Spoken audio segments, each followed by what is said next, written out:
사건 속 인물의 내면을 들여다보는 사건 몽타주 시간입니다. 오늘 사건 몽타주에서 살펴볼 인물, 바로 이 사람인데요. 이 인물에 대한 단서 몇 가지를 좀 살펴보겠습니다. 먼저 그는 아픈 딸을 끔찍하게 아껴서 딸바보로 알려졌고요. 또 딸의 수술비를 마련하기 위해서 누구보다 열심히 살아왔다고 말해서 대중들에게 감동을 주기도 했습니다. 그의 목소리 한번 직접 들어볼까요? 도와주세요. 정말 살고 싶고 열심히 살겠습니다. 한 번만 더 도와주세요. 수술할 수 있게 도와주세요. 네, 이 목소리의 주인공, 오늘 사건 몽타주의 주인공은 바로 어금니 아빠 이영학입니다. 오늘 사건 몽타주에서 살펴볼 인물은 딸의 친구를 살해한 후 충격적인 실체가 드러났던 이영학입니다. 오늘 이영학에 대한 집중 탐구를 도와주실 전문가 두 분을 모셨습니다. 경찰수사연수원 박재일 교수 그리고 홍은주 교수, 어서 오세요. 네, 안녕하세요. 네, 이영학에 대해 자세히 알아보기 전에 이영학이 어떤 범행을 저질렀는지부터 짚어보겠습니다.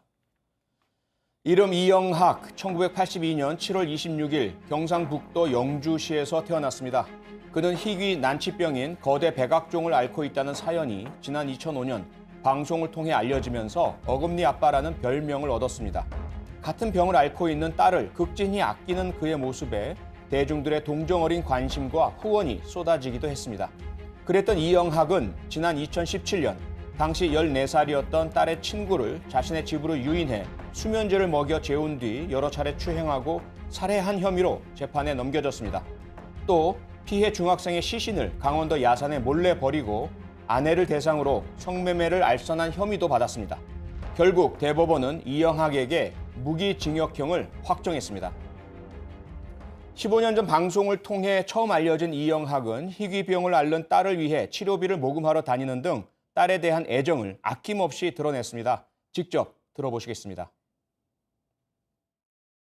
이 병은 전 세계 3명만이 존재하며 저와 제 딸은 국내 환자입니다. 제 딸의 병원비는 수억 원입니다. 전 힘이 없어서 딸을 살리기 위해 매일 전단지를 돌리고 구토대장정을 했습니다. 절 아빠라고 불러서 아픈 아이입니다. 세상에 많은 사랑을 받아야 하는 아이가 세계에도 이례 없는 병으로 힘들어합니다. 평생 아파하며 아빠를 사랑하면서 미워해야 하는 아이입니다. 도와주세요. 정말 살고 싶고 열심히 살겠습니다. 한 번만 더 도와주세요. 수술할 수 있게 도와주세요. 저 악어의 눈물, 좀 이영학 사건 정말 국민들께 많은 충격과 분노를 야기했지 않습니까? 네, 충격이었죠. 특히 그 피해자 부모님 생각하면 뭐 가슴이 찢어지는데 네. 이 사건 어떻게 기억하고 계세요, 박재일 교수? 네, 당시 이영학 사연은 정말 안타까움을 불러일으켰던 예. 방송 내용들이었습니다. 예. 스스로도 뭐 종양 제거 수술을 받아서 어금니가 하나밖에 남지 않았다거나 네. 또 간질 치매를 앓고 있어서 뭐 사실상 시한부 인생을 살고 있다는 뭐 이런 안타까운 사연들. 그래서 네. 이후에 또 어린 딸도 같은 질병으로 고통받고 있다는 내용들이 알려지면서 도움을 호소했고 예. 또 이런 안타까운 사연들에 또 많은 분들이 도움의 손길들을 또 제공했지 그러게요. 않습니까? 네. 그래서 그러게요. 이것이 다시 또 감동적인 내용들로 그렇게 기억하고 있습니다. 네. 홍은주 교수는 어떻습니까? 예, 저는 이전의 내용은 전혀 몰랐고, 모르셨어요? 예, 아, 잘 네. 이제 몰랐던 상황이었고, 네. 사건이 이제 진행되면서 네. 사건이 발생하고 나서 알게 됐는데, 지금 저 영상을 이제 그 사건 하면서 보게 됐을 때는 정말 경악을 금치를 못했습니다. 네. 지금 보기엔 정말 누가 보기에도 딸을 너무나 사랑하는 아버지의 아하. 모습을 보이고 있지만 결국 그가 한 행동은 그 범죄를 보면 네. 제가 했던 그 여성폭력 사건의 모든 범죄를 다 했어요. 예, 그러니까 예. 뭐 어느 하나가 아니야. 근데 심지어 정말 그 가정이라는 것이 존재에 대해서 정말 다시 한번 생각해 보게 만들 정도로 자기 아내를 성매매에 네. 내몰고 그러니까 이게 또 가족, 챙기고. 네, 예. 가족이라기보단 거의 뭐 자신의 이익을 위해서, 이득을 위해서는 가족조차도 도구로밖에 그렇죠. 보지 않는 이런 모습들을 보면서 개인적으로 좀 인간적인 분노를 느꼈고, 네. 또 좀 하나 안타까운 건 예. 저희가 이런 어떤 사연들을 보면 너무 안쓰러운 마음이나 안타까운 마음으로 기부를 하게 되잖아요. 근데 그렇죠. 이 사건 이후로 과연 내가 하는 기부가 예. 이게 온전히 잘 이제 진행되고 있는 것인가에 대한 의문들, 그런 기부 문화에 대한 어떤 좀 회의를 들게 하는 그런 안타까움이 있었던 정말 사건이었습니다. 슬픕니다. 사실 기부는 사회를 위해서 꼭 필요하고요. 이 네네. 선한 마음인데 이걸 네. 의심하고 불신하게 만드는 네. 사건이었기 때문에 너무 화가 나는데요. 네. 박재일 교수, 네. 그래서 그 뒤에 이 이영학의 기부에 네. 대해서도 들여다봤잖아요. 네, 네. 그랬더니 뭐 상당히 많은 횡령, 네. 사실은 기부금을 불법으로 모집한 정황도 있고 거짓으로 네. 그래서 완전 이중 생활이 이중 드러나지 않았습니까? 네, 네. 예, 한번 설명을 좀 해주시죠. 네, 당시에 그 이영학은 극도로 위축된 낮은 자존감을 가지고 있었던 것으로 네. 추정이 되고 있습니다. 왜냐하면 예. 뭐 어려서부터 앓게 된 만성 뭐 신체 질환들 또는 네. 대인관계 어려움들 또 아버지의 사업 실패로 인한 뭐 경제적인 빈곤 이런 것들에 대한 반발 작용으로 이제 자기 상을 강하게 꾸밀 것들에 대한 집착들 이런 것들이 존재했을 것으로 보입니다. 그래서 네. 방송을 통해서 뭐 기부자들로부터 후원금을 또 얻게 되고 또 이런 후원금들이 쌓이니까 딸 병원비는 겨우 750만 원만 소비를 하고 나머지는 네. 자신을 위한 자신의 뭐 강인한 상들을 이렇게 구축할 뭐 고가의 승용차를 여러 대 굴린다거나 그렇지 않으면 고가의 문신을 한다거나 하는 것들로 탕진함으로써 자기의 과시욕들을 채우는 이런 일들이 그러니까 총 반복됐습니다. 12억 원 정도를 후원을 받았는데 확인된 네. 것만요. 맞습니다. 네. 근데 그 중에서 실제로 딸의 병원비로 사용한 거는 750만 원밖에 안 되는 거 아니에요. 그렇습니다. 네. 그럼 11억 원이 훨씬 넘는 돈을 흥청망청 자신의 유흥비로 다 사용한 거 아닙니까? 네, 이렇게 다 탕진돼 버린 거죠. 아, 그러니까 그것도 정말 천인공노할 용서 못할 범죄인데 맞습니다. 홍은주 교수. 그런데 그 딸의 참 친구 14살 중학생 네. 아무런 죄도 없는 그 네. 어린 친구를 왜 유인해서 살해했다고 보세요? 예, 이 사건이 생기기 전에 이제 한 달 전에 이미 그 아내가 자살을 했던 사건이 있었습니다. 그렇죠. 그리고 그것도 수사 중에 있었는데요. 예.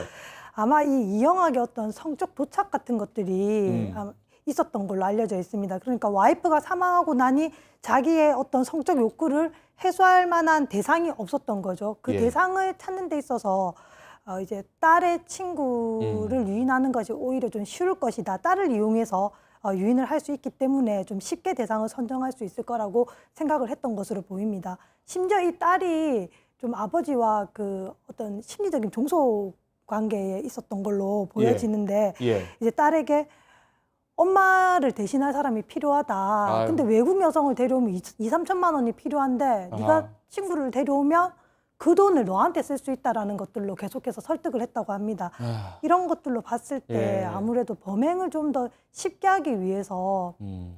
딸을 이용하지 않았나 이렇게 생각하고 너무 있습니다. 정말 인간이 아니고요. 네. 그 어린 딸은 장애가 있는 친구에게 대단히 친절하게 잘해줬거든요. 네. 그걸 악용하고 역이용했다는 데에서 더더군다나 네. 사실 용서 못할 범죄인데 박재일 교수. 근데 네. 여기서 중요한 게 참 안타깝기도 하고요. 네. 이 딸이 안 들어오니까 피해자 부모가 계속 찾았거든요. 맞습니다. 네. 예, 실종된 이후에 경찰에 신고도 하고요. 네. 그런데 결국 12시간 넘게 못 찾으면서 네. 여중생 그 피해자가 살아있는 시간 12시간이 그냥 훌렁 넘어가 버렸잖아요. 맞습니다. 우리가 흔히 크리티컬 아워라고 이야기를 하지만 일반적으로 골든타임이라고 하지 골든타임. 않습니까? 이런 실종식 사건에서 골든타임 어떻게 보고 계십니까? 네, 실종 사건에서의 골든타임, 그러니까 실종자가 성인이거나 어린아이거나 또 뭐 치매가 있거나 지적 장애인이거나를 불문하고 실종 사건 자체로 보면 골든타임은 48시간 이내라고 네, 48시간 이틀. 네. 네. 이 48시간 내에 피해자의 동선들을 확보하지 못할 경우에 이제 장기 미제 사건으로 들어갈 가능성이 있다고 알려져 있는데 이 장기 네. 미제 사건이 된다는 것에 대한 의미는 실종자가 장기간 발견되지 않을 이런 안타까운 사건이 될 가능성이 예. 많다는 걸 의미하죠. 네, 네. 하지만 이 실종자가 이제 납치나 인질과 같은 이런 범죄 연관성이 있는 어떤 지표들 또 생활 반응들이 그 사이에 전혀 보이지 않는 이런 상황들 같은 경우에는 네. 이 골든타임이 훨씬 줄어드는 것으로 평가할 수밖에 없습니다. 그렇죠. 그래서 초기에 정확한 판단들이 중요하고 또 그 사이에서 이 판단할 수 있는 자료들을 수집하기 위한 네. 수사력을 집중하는 것이 정말 중요하다고 할 수 있겠습니다. 네네. 당시에 경찰의 대응에도 상당한 비판이 쏟아졌었고 비판이 많았습니다. 경찰도 많은 반성을 했고 네, 좀 맞습니다. 많은 개선이 이루어졌길 바랍니다. 네, 네. 네, 또 하나 충격적인 점이 이영학의 딸이 공범으로서 범행에 가담한 정황이 포착됐다는 것입니다. 직접 들어보시겠습니다. 그러면 간다 뭐 이런 얘기 없었어? 아니 그냥 친구 만나러 가야겠다고 급하게 갔어요. 급하게 친구 만나러? 누구 만나는지도 모르고? 네. 어디 간다는 얘기 없고? 네. 넌 집이구나? 네. 그래. 연락이 없어서 돌겠다. 그래, 알았다. 미안하다. 자. 네, 아니요, 괜찮아요. 피해자 부모님께서 정말 억장이 무너지지 않습니까? 억장이 무너지죠. 그 의심을 했어요. 이영학 딸이 워낙 그 딸이 자기 딸이 이영학의 딸을 대단히 잘 돌봐주고 네. 도와줬던 것을 알고 연락이 안 닿고 실종이 되니까 네. 먼저 찾았단 맞습니다. 말이죠. 그런데 너무 천연덕스럽게 거짓말을 하고 웃기까지 네. 합니다. 네. 그래서 바로 경찰 신고를 해서 네. 찾아가지 못하고 망설이다가 네. 그래도 여전히 의심스러워서 경찰에 의심사항을 얘기했거든요. 네. 그런데도 결국은 이런 일이 벌어졌는데 이영학과 딸의 관계, 네. 박재일 교수 어떻게 보십니까? 이영학의 딸이 이영학의 범죄 그 잔인한 그 말도 안 되는 이 잔인한 범죄 행위에 부역한 것은 정확한 사실인 것 같습니다. 공범이죠. 네. 적극적으로 부역했습니다. 네. 예. 하지만 이 공범인 이영학의 딸이 정서적으로 학대의 피해자 측면이 또 있다고 봐지는데 강한 심리적인 종속 상태에 빠져 있던 이영학의 딸들. 왜냐하면 자신의 질병이 있어서 아버지한테 절대적으로 종속되지 않으면 자신의 삶을 유지할 수 없다는 그 불안감들이 더욱더 종속하게 만들었을 것이고 또 심리적인 전이 현상들이라고 표현할 수도 있겠는데 예를 들면 예. 뭐 친구가 피살됐는데 아버지한테 네. 가령 뭐 인터뷰에서 아버지는 항상 나를 아껴주고 사랑하는 사람이라는 이런 인터뷰를 하는 것들은 결국은 네. 인질 사건에서 보여지는 그 전형적인 인질이 인질범에게 동화되는 감정의 전이 현상과 결이 같다고 할 수 스톡홀름 있습니다. 신드롬이요. 네, 맞습니다. 예, 예. 네. 네, 지금 뭐 박재일 교수님도 그렇고 설명을 드리는 거는 이영학 딸에 대해서 어떤 뭐 변명거리거나 네. 뭐 합리화하는 것은 절대로 아닙니다. 절대로 그렇죠? 아닙니다. 분명히 용서 못할 범죄이고요. 자기 네. 친구를 죽음에 이르게 했고 네, 어머니가 맞습니다. 전화해서 어디인지 물어봤을 때만 해도 네. 정확하게 네. 정직하게 얘기해줬어도 생명을 살릴 수 있었는데 가능성이 있었죠. 예, 네. 분명히 그 거짓말 때문에 친구가 죽었습니다. 맞습니다. 하지만 왜 이렇게 됐느냐에 대한 이해와 설명을 심리학적으로 드린 거예요. 네, 그렇죠? 맞습니다. 예. 예, 혼주 교수, 결국 이 딸이 이영학의 범죄를 도운 혐의로 기소됐잖아요. 네. 그래서 소년법에 따라 청소년이니까 네. 단기 4년, 장기 6년의 징역형이 내려졌습니다. 네. 단기형까지만 채우고 나온다 하더라도 네. 4년 후면 나오게 되잖아요. 네. 그러면 나이가 17살, 아직도 어린 나이고 네. 아버지의 범행을 도왔고 그 이후에도 계속 아버지에 대한 어떤 동정심이나 공감을 표하고 있는데 네. 어떨까 이후의 삶에 대해서 좀 예측이 가능하세요? 어떠세요? 아마도 이 어떤 아버지와의 관계가 그 물리적으로 끊기지 않는 이상은 네. 좀 향후에도 출소 이후에도 이영학에게 종속될 우려를 배제할 수 없을 것 같습니다. 네. 네. 왜냐하면 그 연결고리가 너무나 단단합니다. 아까 그 통화에서도 나왔지만 예. 그런 범행 중간에서도 아버지의 편을 들고 웃거나 그러니까. 이런 것들을 보면 이미 아버지에게 철저하게 종속되어 있는 것으로 이렇게 보여지고 지금 출소가 아니라 그 안에 있으면서도 네네, 이영학이 교도소에 딸에게 있으면서. 편지를 보냈잖아요. 그 네. 편지도 너 거기서 미용 배우고 뭐 가르쳐 주는 것들을 잘 배워라. 예. 또 나와서 우리가 어떤 복수에 대한 이런 얘기들도 막 합니다. 예. 그런 것들 보면 그 안에서도 반성하는 것이 아니라 네가 뭘 이득을 취할 수 있는 것인지를 막 조언을 하고 네. 이런 것들로 봤을 때 이영학은 아직까지도 자신이 그런